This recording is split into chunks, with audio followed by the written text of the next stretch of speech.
Hi అండి, అందరికీ నమస్తే. వెల్కమ్ టు మై ఛానల్ మన పల్లె రుచి. ఈరోజు మన వీడియోలో ఎంతో టేస్టీగా ఉండే ఉల్లిపాయ కారాన్ని ఎలా తయారు చేయాలో తెలుసుకుందాం.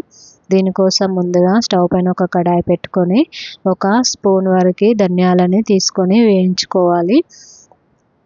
ధనియాలు అనేవి బాగా వేడయ్యాక కొద్దిగా మెంతుల్ని కూడా వేసుకోవాలి. ఇందులోనే కొద్దిగా జీలకర్ర వేసుకొని అన్నీ ఇలా నూనె లేకుండానే ఫ్రై చేసుకోవాలండి. కొద్దిగా కలర్ మారేంత వరకు ఫ్రై చేసుకున్న తర్వాత ఇందులోనే జీలకర్ర ఆవాలను కూడా వేసి మంచిగా వేయించుకోవాలి.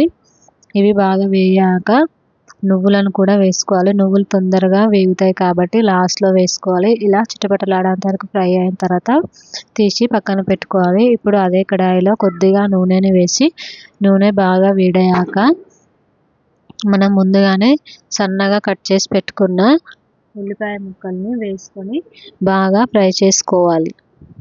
ఇలా సన్నగా కట్ చేసుకున్న ఉల్లిపాయలను వేసుకొని మంచి కలర్ వచ్చేంత వరకు రెండు వైపులా తిప్పుకుంటూ బాగా గోల్డెన్ కలర్ వచ్చేంత వరకు ఫ్రై చేసుకోవాలండి. మీకు ఇంట్లో కూరగాయలు ఏమీ లేనప్పుడు, అన్నం ఏమీ తినబుద్ధి కానప్పుడు ఇలా ఒక 2 ఉల్లిగడ్డల్ని కట్ చేసుకొని ఈ ఉల్లిపాయ కారాన్ని చేసుకున్నట్లయితే ఎంతో బాగుంటుందండి. వేడివేడి అన్నంలోకి ఒక ముద్ద వేసుకొని తిన్నట్లయితే చాలా రుచిగా ఉంటుంది. దీన్ని మనం ఒకసారి చేసి పెట్టుకున్నట్లయితే ఒక వారం రోజుల వరకు స్టోర్ చేసి పెట్టుకోవచ్చు. వేడివేడిగా అన్నంలో వేసుకొని తిన్నట్లయితే టేస్ట్ అనేది చాలా బాగుంటుంది. మీరు కూడా ఒకసారి తప్పకుండా ట్రై చేయండి. టేస్ట్ అనేది చాలా బాగుంటుంది. ఇలా రెండు వైపులా తిప్పుకుంటూ ఈ ఉల్లిపాయలు అనేవి గోల్డెన్ కలర్ వచ్చేంత వరకు ఫ్రై చేసుకోవాలి. మనం మంటని మీడియం ఫ్లేమ్లో పెట్టుకొని ఫ్రై చేసుకోవాలి. లేదంటే ఉల్లిపాయలు అనేవి తొందరగా మాడిపోతాయి హై ఫ్లేమ్లో పెట్టుకుంటే.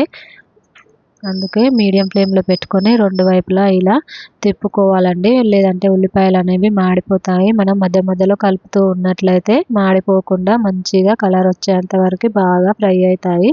మనకి కలర్ వచ్చినంత వరకు ఫ్రై చేసుకున్నట్లయితే సరిపోతుంది.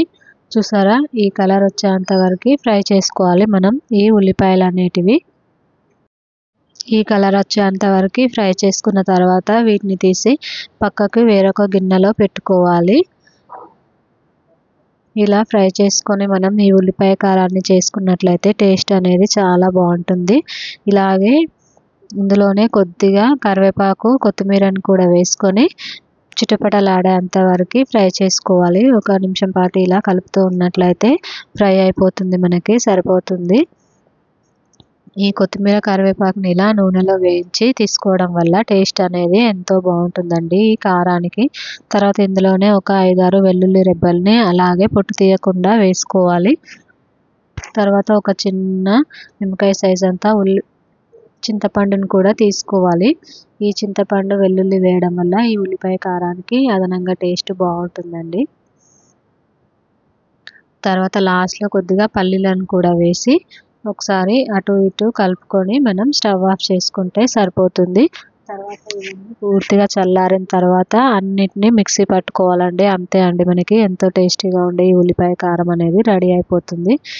ఇప్పుడు మనం ముందుగా మిక్సీ గిన్నెలో ఫ్రై చేసి పెట్టుకున్న అన్ని గింజల్ని వేసుకొని ఇలా పొడిలాగా మిక్సీ చేసి పెట్టుకోవాలి. ఇలా పౌడర్ లాగా మిక్సీ చేసిన తర్వాత ఇందులోనే తర్వాత కరివేపాకు, వెల్లుల్లి, అన్ని ఉల్లిపాయలని కూడా వేసుకొని మిక్సీ పట్టుకోవాలి. ఇవి మిక్సీ పట్టుకునే ముందే మనం ఇందులో రుచికి సరిపడా కారం అలాగే ఉప్పును కూడా వేసుకొని మిక్సీ పట్టుకోవాలి.